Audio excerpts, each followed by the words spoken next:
Selle G20 põlvkonna puhul tundub, et kolmas seeria on saanud vahepeal täiskasvanuks. Ja loomulikult on ta taaskord ka suuremaks kasvanud.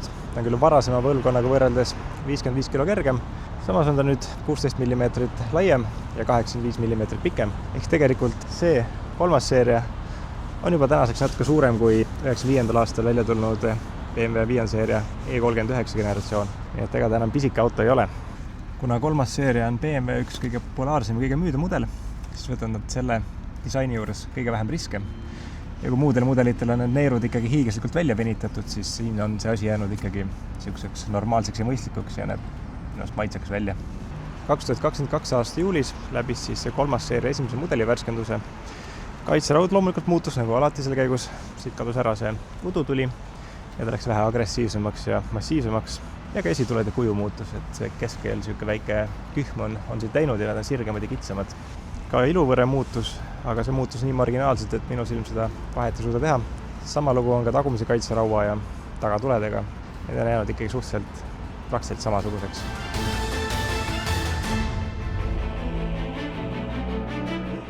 Kui esmapilgul nende mudeli nimetuste järgi tundub see mootorvalik siin kapotil üsna kirju, siis tegelikult seda nii väga ei olegi. Fensukatest nii 318, 320 kui ka 330i kõik kasutavad 2-liitrist rida 4 mootorit, kusjuures 320e, 330e on saadaval ka pistikhübriididena. Ainsana kasutab 3-liitrist rida 6 M340 X-Drive.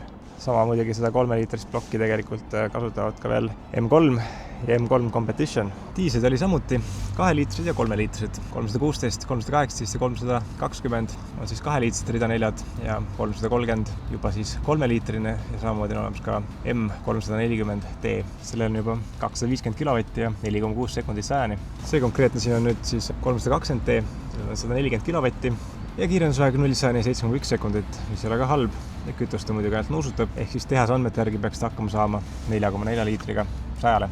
Käigukastiks on valdavalt 8-käiguline automaat, aga ka neid väiksemaid lahjemaid mudeleid, ehk siis 316D, 318D ja kohati ka 318i sai ka 6-käigulise manuaalina. Muidugi peale mudeli värskendust kadus see manuaalselt üldse valikust ära ja jäigi ainult 8-käiguline automaatkast. Nii 316 kui ka 318 tulevad alati ainult tagaveolisena, siis alates 320 ülespoole said valida X-Drive'i ehk siis nelikveo ja M340 on siis alati nelikveoline.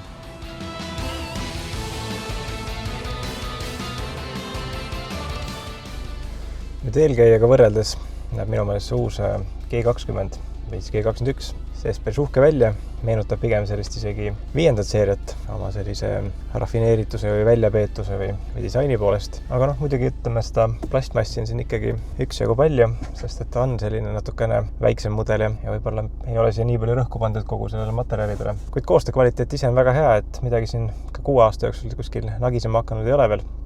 Varustus tuli muidugi suuresti ikkagi sealt pikast nimekirjast endale siia juurde linnutada, kuigi sa said juba adaptiivsed LED-esituled, LED-tagatuled, püsikiirushoidja, automaatse kliimasüsteemi, ka oli olemas juba Android Auto ja Apple CarPlay juhtmevabana, nii et ei pidanud kaablit järgi panema.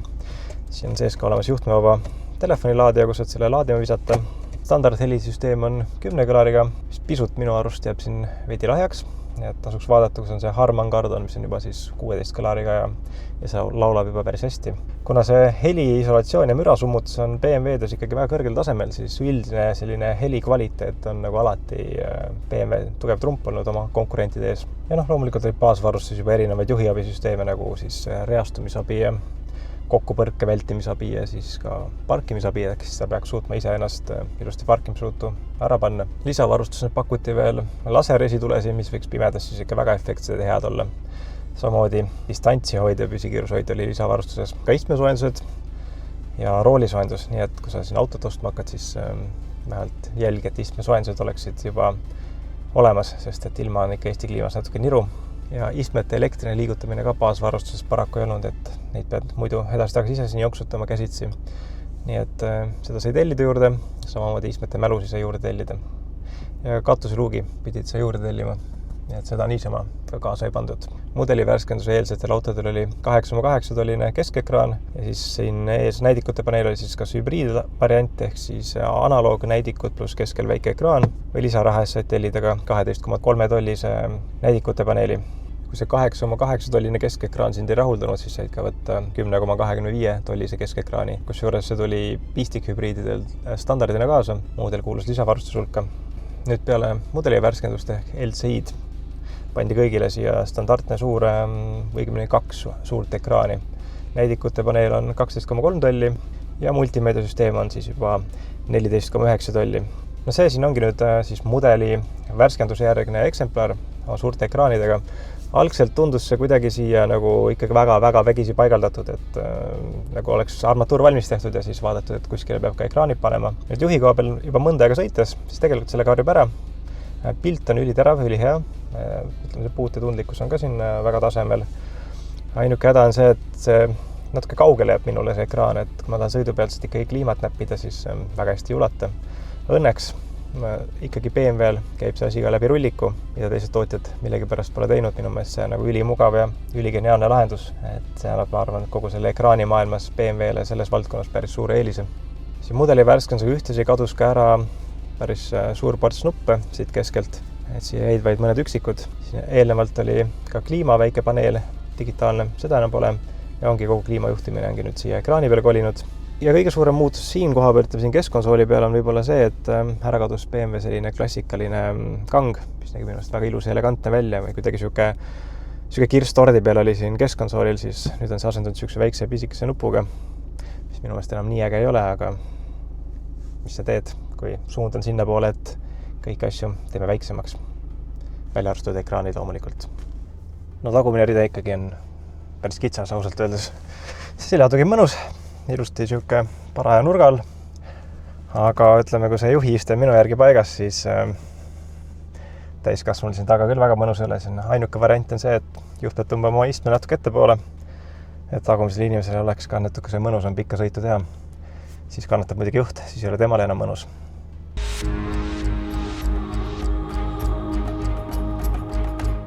Peab tunnistama, et mulle endale see mudeli värskenduse eelne sisu meeldis natuke rohkem, kui need ekraanid olid integreeritud kenasti armatuuri sisse ja siin oli ikkagi nagu päriselt ka siuke käiguvalits või siuke suur käiguvalits. Nüüd on siin selline pisikene jublakas, aga no saame hakkama sellega. Ja no ütleme ka see kliimajuhtimine enne oli veits nagu justkui käepärasem siin all kui suure ekraani küljes. Aga proovime, kuidas kolmas sõidab. Ütleme nii, et ma olen temaga juba siin praktiliselt terve nädalavahetuse ringi kulgenud. Pisut on ära kadunud seda ikkagi seda ehedat vana head 3. seeria sõidumõnu või ta ei ole enam nii toores, ta on palju rafineeritum ja mis on muidugi tore, et kuigi see konkreetne nüüd siin 2-liitrine rida 4 diisel, siis ütleme tuppa seda diisihääd absoluutselt ei kostu ja 140 kilovatti selle kere peal küll nüüd kuidagi lahjaks ja et kui sa vajutad, siis ta ikkagi liigub 7,1 muidugi nüüd siin märkimisväärselt siuke nagu väga terav tulemus ei ole, aga ega ta nagu kuidagi jalgu ka teistele ei ista, see on muidugi väga madal ja seda saab veel madalamaks kruttida. Mingil põhjusel on alati kõik BMW juhid keeravad selle nagu ekstra vastu põrandat. Ma ei ole sellest lõpuni aru saanud, aga ühesõnaga, kui sa seda tahad, siis siin on päris tugevalt need istmed üles alla reguleeritavad, üldse igas suunas kenasti reguleeritavad. Kuigi jah, ütleme natuke see sooviks tagasi seda nagu ehedat 3. seeria olemust, kus ta ikkagi oli väike, kuri ja kiire putukas ja väga hea juhitavusega. See 7. põlvkond on võib-olla natuke liiga suureks kasvanud juba. Ja võib-olla liiga suureks saanud ja liiga rahulik ja liiga ratsionaalne. Tahaks pisut võib natuke rohkem sellist märatsevat metslast. Ma kujutan ette muidugi, et M3 näol see märatsev metslane täitsa veel endiselt olemas. Mis on meil ekstra äge, seda M3 selle mudeli värskenduse või facelifti käigus saab universaalina, mida varem kunagi 3. seerial olemas ei olnud. Ja see on siuke hea põnev väike lisa. Kuigi peab ikkagi tunnistama, et siin minu selja taga, siin tagumises reas, selle ruumiga ikkagi natukese nukker. Nii et pikka sõitu võib-olla seal taga otsa peal ma ikkagi teha ei tahaks. Juhi kohal, ma ütlen, kuna siin on väga hea heliisolatsioon, müra ja lärm ei ole, iste on suurepärane pikka otsa kalasta on ikkagi väga-väga meeldiv.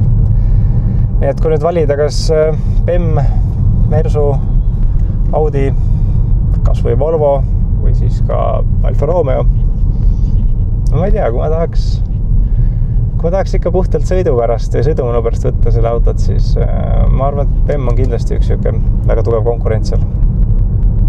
Või kindlasti seal nagu väga kõrge koha peal.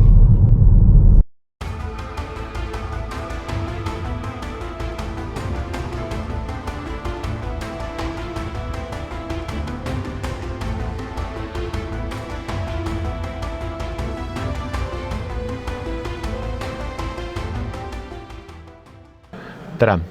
Täna vaatame BMW 3. seeriat, mis on siis juba 7. põlvkond.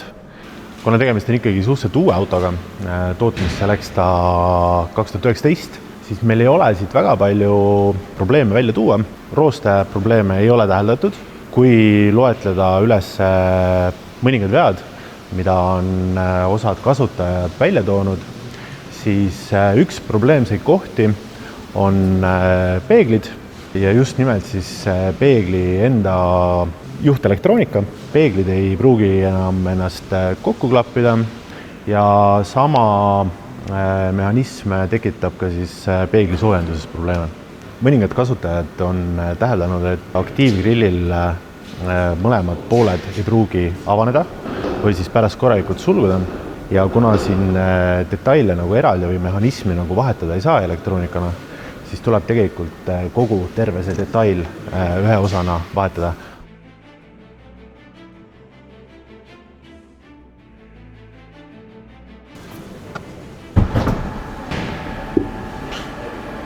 Antud mudeli põlvkonnal on kasutusel 2-liitrised ja 3-liitrised nii bensu kui ka diiselmootorid erinevates variatsioonides. Kui nüüd otsida siit nii-öelda nagu neid probleemseid või veakohti, siis üks asi, millele me saaksime tähelepanu pöörata, on siis õlifiltri jalaosa, kus kohast võib õli imitseda. Ja teine osa on siis siin all on klapikambri kaane vahelt samamoodi, aga jällegi, et tegemist ei ole nagu ülilevinud probleemidega, aga jällegi üks koht, kuhu nii-öelda nagu oma tähelepanu panna või siis suunata. Kui me eelnevalt ei saanud väga palju võib-olla rääkida nii-öelda nagu tüüp vigadest, siis see on nüüd see koht küll, kus kohas me saame nagu täheldada, et päris paljudel autodel just need vead on. Ja tegemist on siis DPF-i ja NOx-anduritega. Et asuvad nad väljalaske kollektoris ja kipuvad tihti läbi minema. Et DPF-i andur on kusagil niisugune 300 midagi eurot, millele lisandub siis töö ja DPF andur tahab ka saada pärast nii-öelda programmeerimist. NOx-i andur on natukene kallim, aga programmeerimist ei vaja ja võtab umbes pool tundi vahetusaega ja selle hind on niisugune orienteeruv 700 eurot. BMW-le omaselt on kasutusel väga kvaliteetsed materjalid. Nii uuel autol me siin mingisuguseid ülemäära kulumisi ja defekte kuidagi nagu ei tähelda. Algusaasta autodel ikka olid mõningad väiksemad küsimused ja probleemid siin nii-öelda nagu tarkvaralised. Need said juba lahenduse. See tarkvara uueneb ka üle õhu. Selleks on vaja head ja kiiret internetti, mis selle suure mahu suudab siia alla laadida. Kui kodus niisugune võimekus puudub, siis tehakse seda ka nii-öelda teeninduses.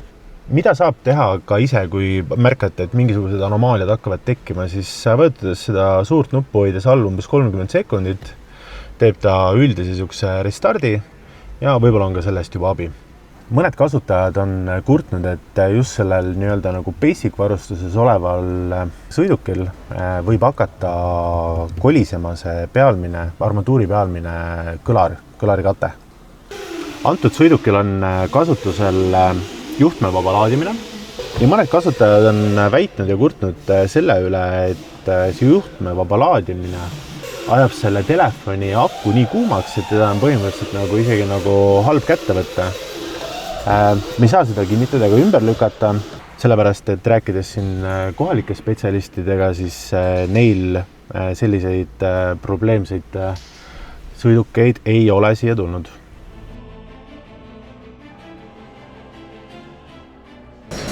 Antud auto puhul ei ole meil mõtet välja tuua siin konkreetseid probleeme sillaga.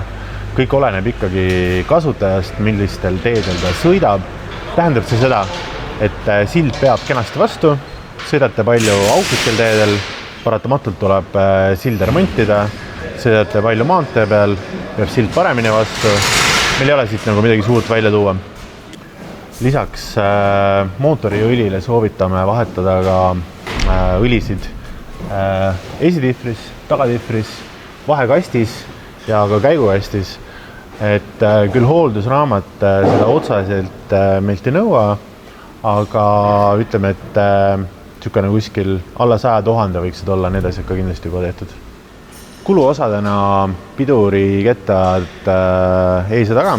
Soovitame kasutada originaalvaru osasid, mis peavad tunduvalt paremini vastu. Esisild umbes 700 €, tagasild umbes 600 €. Nagu te kuulda ja näha võisite, siis antud auto puhul ei ole meil väga palju probleeme välja tuua. Tegemist on veel väga värske mudeli põlvkonnaga.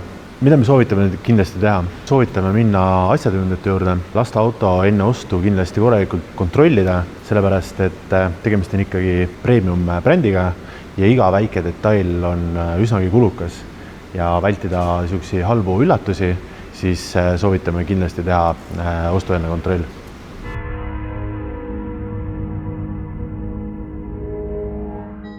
Seitsmes põlvkond on siis saanud ikkagi palju täiskasvanumaks, nagu ma alguses mainisin. Ta on suurem, siis ta on natuke võib-olla kadunud ära seda sõidurõõmu, ehk ta on liiga rafineeritud. Aga mis on põhiline, on see, et selle auto töökindlus on väga palju paranenud võrreldes eelkäijaga just. Seda räägivad erinevad töökojad ja kõik on ühte meelt, et BMW on teinud suure sammu edasi. Aga kui siiski BMW ei ole päris see, mida sina tahaksid, mis siis turu peal sellist põnevat tasemele vaadata oleks. Kolmanda seeria igipõline konkurent on Mercedes C-klass. C-klass näeb minu arust väga kaunis välja. Minu meelest isegi sisemus on märksa kaunim kui BMW-l, aga ta nii sportlikku ja nii vahetut sõidukogemust ei paku. Kõige vastupidavus ja kõik muu on väga hea, et on kindlasti üks väga-väga hea alternatiiv. Samamoodi tagavedu ja või siis nelimaatik neliviolisena. Sakslastel on lisaks veel 5. põlvkonna Audi A4, samamoodi küllaltki soliidne auto, kuigi minu meelest selle sisemus ei näe nii uhke välja nagu näiteks 3. seerial või C-klassi Mercedesel. Aga ta saab 4-veoga, tal on ka küllaltki head mootorid, võib-olla jah, tõesti natuke selline tundub tagasihoidlikum nende kahe suure ja uhke kõrval. Ja siis võib-olla isegi võib vaadata ka rootslaste poole, Volvo S60, V60, mis tulid välja aastal 2018. Päris nägusad autod on tehtud, küllaltki mugavad, ka väga niisuguse sportliku sõiduomadustega, aga räägitakse, et natuke see meie teede peal võib olla liiga jäigad või kehva tee peal ebamugavad. Muidu tõesti väga nägusad autod ja tasuvad ka kaalumist. Neid saab muuseas ka pistikhübriididena, kuigi mootorid on ainult 2-liitrised, nii diisid kui bensiinimootorid. Ja viimasena paneks siia nimekirja kindlasti veel Alfa Romeo Giulia. See võib olla selline auto, milline 3. seeria peaks olema või kunagi oli. Ehk see on tagaveoline, väga-väga hea juhitavusega ja pakub ikkagi juhile sellist suurt sõiduelamust. Miinuspoolele on muidugi itaallaste töökindlus ja ütleme, et selle auto sisemus võib-olla näeb kõige odavam välja selles klassis. Aga muidu ka igati kihvt auto. Kuid kokkuvõtvalt tundub see 7. põlvkond ikkagi päris hästi õnnestunud olema. Järgi anti natuke see võib-olla sellise juhile suunatud sõiduelamuse osas, samas natuke tuli ruumi juurde jälle. Töökindlus paranes märgatavalt, mis on väga suur pluss, sest varasemalt ikkagi selle hea sõiduomaduse eest ja premiumliku väljanägemise eest pidid ikkagi töökojas päris korralikult eurosiragutist välja otsima. Nüüd peaks olukord parem olema.